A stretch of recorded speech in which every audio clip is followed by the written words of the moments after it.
नमः शिवाय। जय श्री कृष्णा। राधे राधे। प्रिय श्रोताओं, आप सभी का हमारे YouTube चैनल खुशी ज्ञान सागर में बहुत बहुत स्वागत है। आज शनिवार के दिन आप सुनिए शनिदेव की संपूर्ण पौराणिक कथा। तो इन कथाओं को श्रद्धा और प्रसन्नचित मन से पूरा अवश्य सुनिएगा। एक समय सूर्य, चंद्रमा, मंगल, बुध, बृहस्पति, शुक्र, शनि, राहु और केतु, इन 9 ग्रहों में आपस में विवाद हो गया कि हम में से सबसे बड़ा कौन है। सब अपने आप को बड़ा कहते थे। जब आपस में कोई निश्चय न हो सका तो सब आपस में झगड़ते हुए देवराज इंद्र के पास गए और कहने लगे कि आप सब देवताओं के राजा हैं, इसलिए आप हमारा न्याय करके बतलाएं कि हम 9 ग्रहों में सबसे बड़ा ग्रह कौन है। देवराज इंद्र देवताओं का प्रश्न सुनकर घबरा गए और कहने लगे कि मुझ में यह सामर्थ्य नहीं है कि मैं किसी को बड़ा या छोटा बतला सकूं। मैं अपने मुख से कुछ नहीं कह सकता। हाँ, एक उपाय हो सकता है। इस समय पृथ्वी पर राजा विक्रमादित्य दूसरों के दुखों का निवारण करने वाले हैं, इसलिए आप सब मिलकर उन्हीं के पास जाए, वही आपके विवाद का निवारण करेंगे। सभी ग्रह देवता देवलोक से चलकर भूलोक में जाकर राजा विक्रमादित्य की सभा में उपस्थित हुए और अपना प्रश्न राजा के सामने रखा। राजा विक्रमादित्य ग्रहों की बात सुनकर गहरी चिंता में पड़ गए कि मैं अपने मुख से किसको बड़ा और किसको छोटा बतलाऊंगा। जिसको छोटा बतलाऊंगा वही क्रोध करेगा। उनका झगड़ा निपटाने के लिए उन्हें एक और उपाय सोचा और सोना, चांदी, कांसा, पीतल, सीसा, रंगा, जस्ता, अभ्रक और लोहा 9 धातुओं के 9 आसन बनवाए।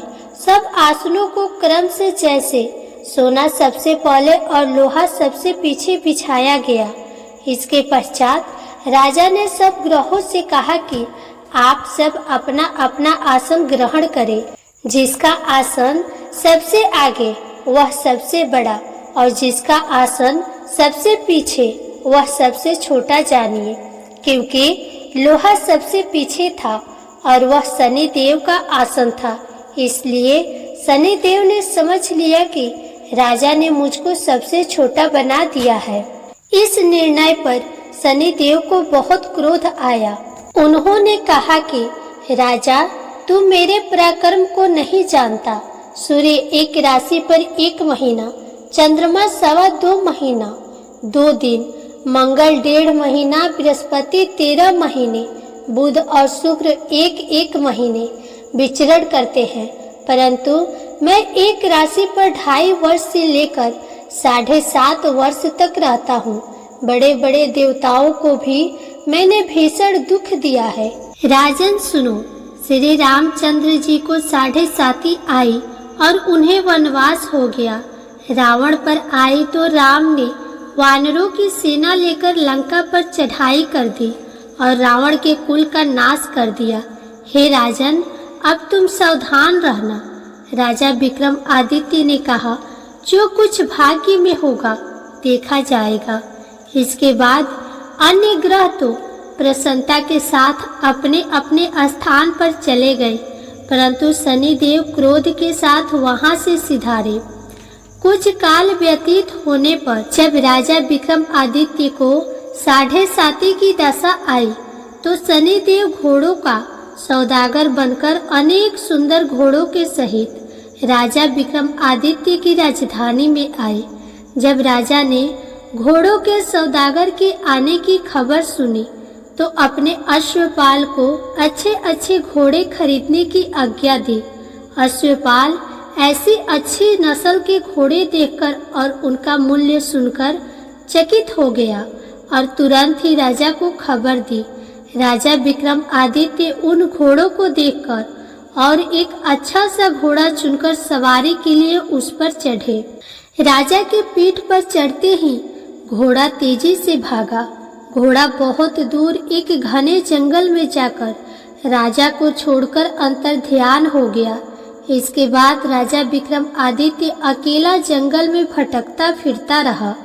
भूख प्यास से दुखी राजा ने भटकते भटकते एक ग्वाले को देखा।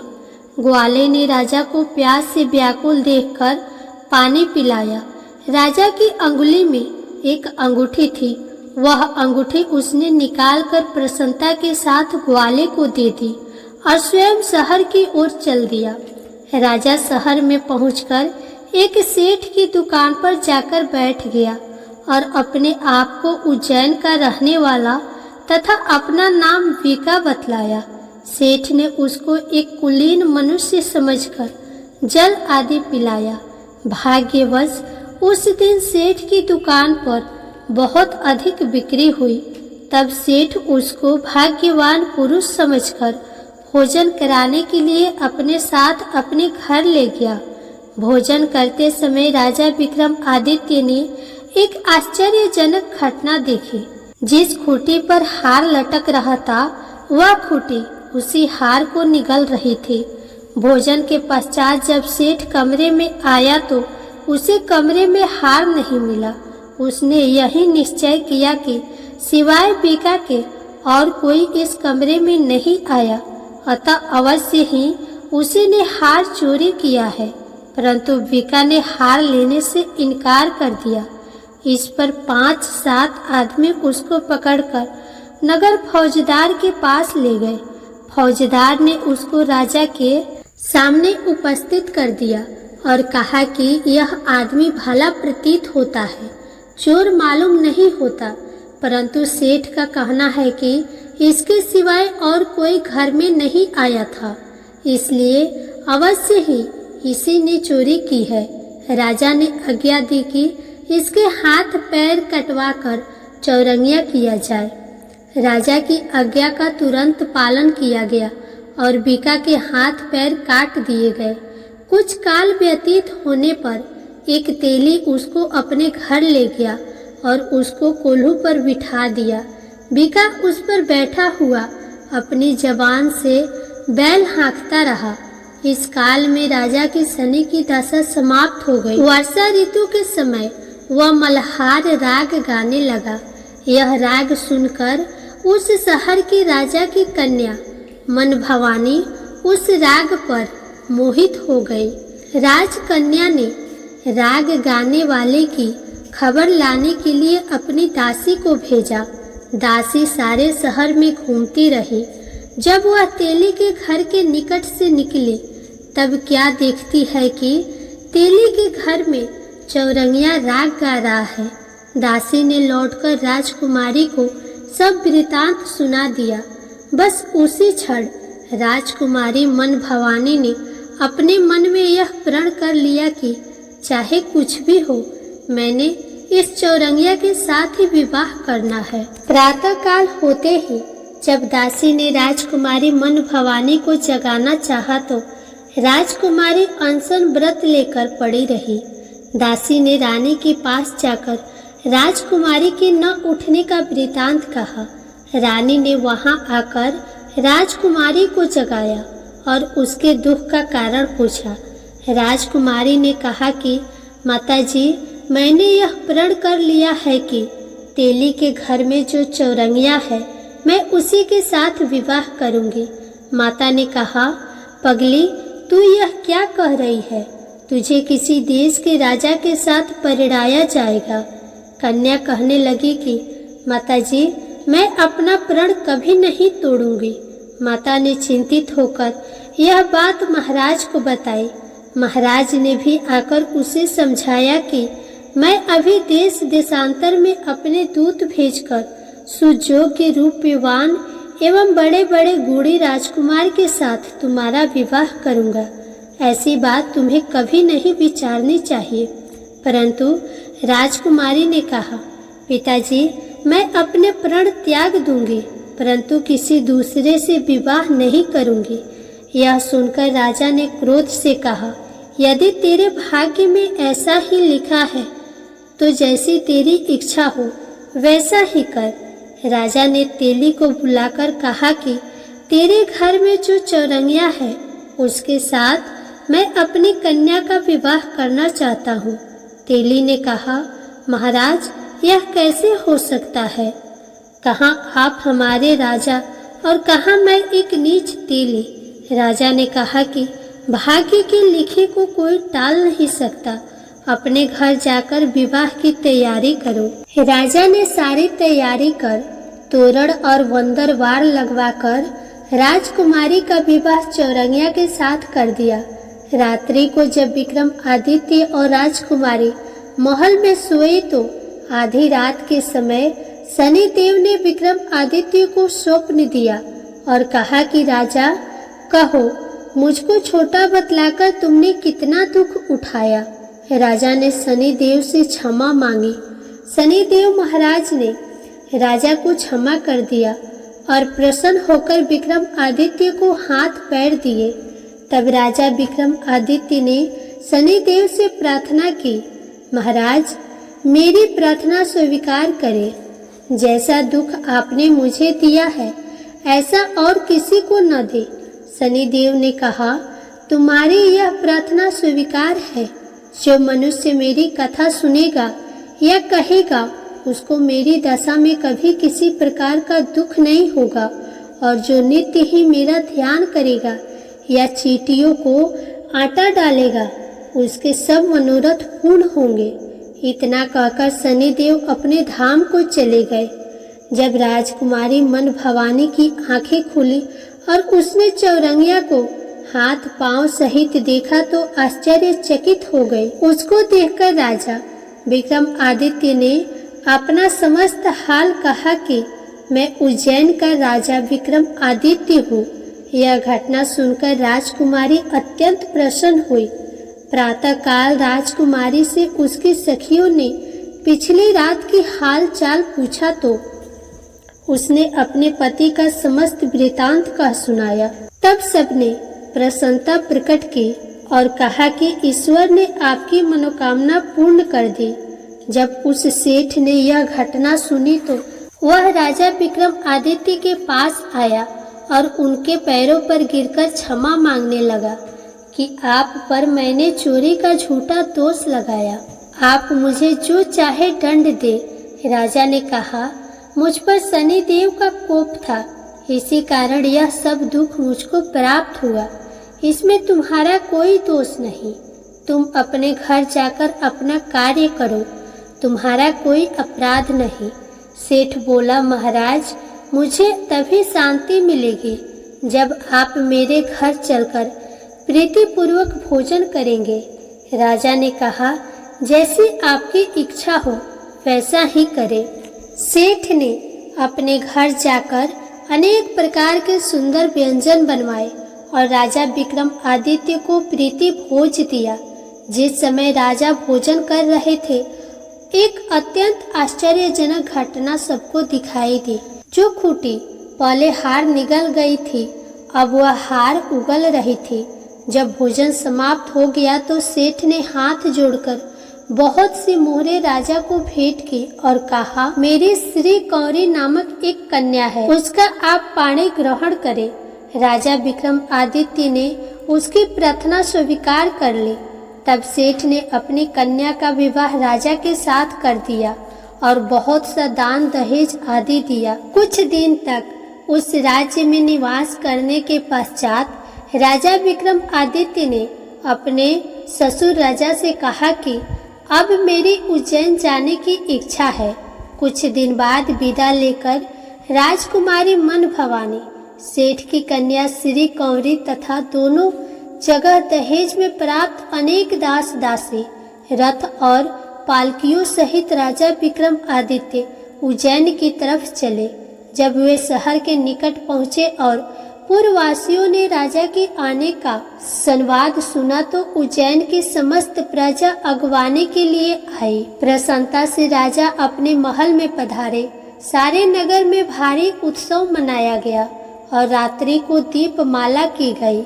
दूसरे दिन राजा ने अपने पूरे राज्य में यह घोषणा करवाई कि शनि देवता सब ग्रहों में सर्वोपरि है। मैंने उनको छोटा बतलाया, इसी से मुझको यह दुख प्राप्त हुआ। इस प्रकार सारे राज्य में सदा शनिदेव की पूजा और कथा होने लगी। राजा और प्रजा अनेक प्रकार के सुख भोगती रही।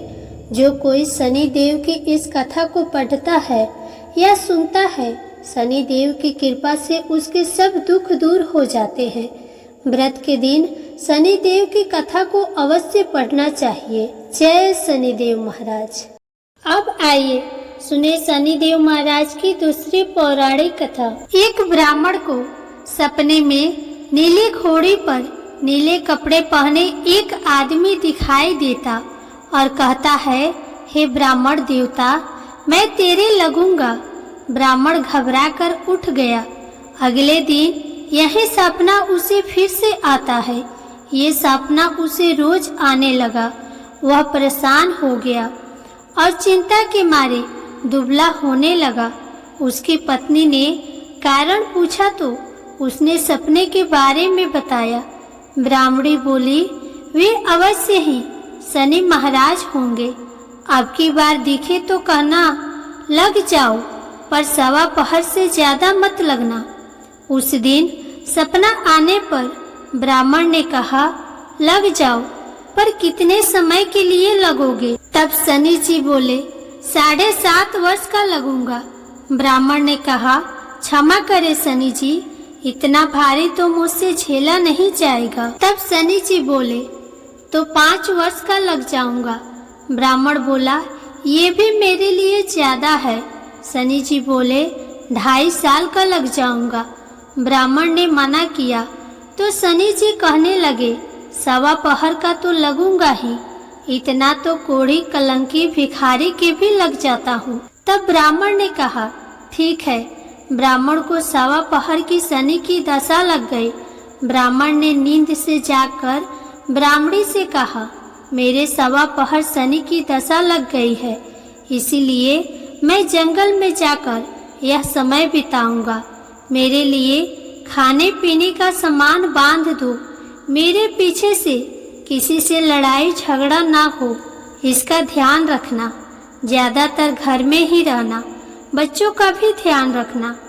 इस सवा पहर के समय में कोई गाली भी दे तो चुपचाप सुन लेना, बहस मत करना। ये सब समझाकर ब्राह्मण जंगल में चला गया। जंगल में ब्राह्मण एक पीपल के पेड़ के नीचे बैठ गया और हनुमान जी का पाठ करने लगा। एक पहर बीत गया। ब्राह्मण ने सोचा, बाकी बचा समय रास्ते में बीत जाएगा, इसीलिए वहां से चल दिया। रास्ते में एक बाड़े में मदिरे लगे देखे। मालिन से एक मदिरा खरीदा, पोटली में बांधा और आगे बढ़ा। आगे एक आदमी मिला जो असल में शनि देव जी थे। ब्राह्मण से पूछा, पोटली में क्या है? उसने कहा, मदिरा है। शनि देव बोले, दिखाओ। ब्राह्मण ने पोटली खोली। उसमें राजकुमार का कटा हुआ खून से लथपथ सिर देखा। शनि देव ब्राह्मण को राजा के पास ले गए और कहा कि इस ब्राह्मण ने राजकुमार की हत्या कर दी है। इसके पास पोटली में राजकुमार का सिर है। राजा ने कहा, मैं ये नहीं देख सकता, इस ब्राह्मण को सूली पर चढ़ा दो। राजा के यहाँ हाहाकार मच गया। ब्राह्मण को सूली पर चढ़ाने से पहले पूछा गया, उसकी कोई आखिरी इच्छा हो तो बताए। ब्राह्मण ने सोचा, किसी तरह सवा पहर पूरा करना होगा। उसने कहा, वह रोज बालाजी की कथा सुनता है, मरने से पहले अंतिम बार बालाजी की कथा सुनना चाहता है। ब्राह्मण को कथा सुनाने का प्रबंध किया गया। कथा कहते कहते सवा पहर पूरा हो गया। शनि की दशा टलते ही राजकुमार शिकार खेलकर लौटता हुआ दिखाई दिया। राजकुमार को आता देख राजा बहुत खुश हुआ, लेकिन उसे निर्दोष ब्राह्मण की हत्या का दोष सताने लगा। उसने तुरंत घोड़सवार सैनिकों को ब्राह्मण को आदर सहित ले आने के लिए भेजा। ब्राह्मण राज दरबार में आए। ब्राह्मण राज दरबार में आया तो राजा ने क्षमा मांगी और पोटली दिखाने के लिए कहा। पोटली खोली तो उसमें मदिरा था। राजा ने इन सब के बारे में पूछा तो ब्राह्मण ने बताया, मुझे 1.25 पहर की शनिश्चर की दशा लगी थी, इस कारण यह सब तमाशा हुआ। राजा ने पूछा, ये दशा कैसे टलती है? ब्राह्मण बोला, राजा या सेठ को लगे तो काला हाथी या काला घोड़ा दान करे, गरीब को लगे तो पीपल की पूजा करे तब बोले, सच्चा शनिश्चर कहिए, जाके पांव सदा ही पड़िए। शनि देव की कहानी सुने, तिल का तेल और काला उड़द का दान करे, काले कुत्ते को तेल वाली रोटी खिलाएं तो शनिश्चर की दशा उतर जाती है। राजा ने उसे मदिरा वापस दे दिया। घर आकर ब्राह्मण ने मदिरा काटा तो उसमें बीज की जगह हीरे मोती निकले। ब्राह्मणी ने पूछा, ये कहाँ से लाए? आप तो कह रहे थे शनि की दशा लगी है। ब्राह्मण ने कहा, जब दशा लगी थी यही मदिरा राजकुमार का सिर बन गया था। उतरती दशा की शनि जी निहाल कर गए। हे शनि देवता, जैसी ब्राह्मण के शनि की दशा लगी वैसे किसी को न लगे। प्रेम से बोले शनि देव महाराज की जय।